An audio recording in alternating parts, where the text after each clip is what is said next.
ഇന്ന് ഈ ഗവൺമെന്റ് വികസനവും കരുതലുമാണ്.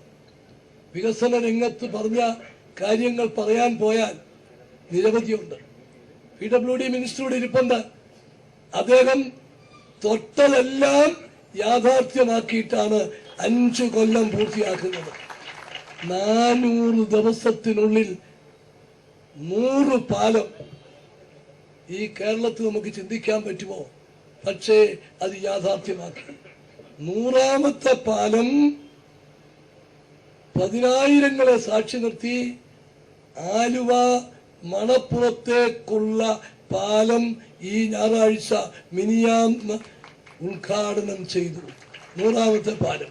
ജനങ്ങളുടെ ആവശ്യം നമുക്ക് ഏറ്റവും വേഗത്തിൽ നിറവേറ്റുക എന്നുള്ളതാണ്. അതിന് എല്ലാവരുടെ കൂടി പ്രവർത്തിക്കുകയാണ് ആവശ്യം.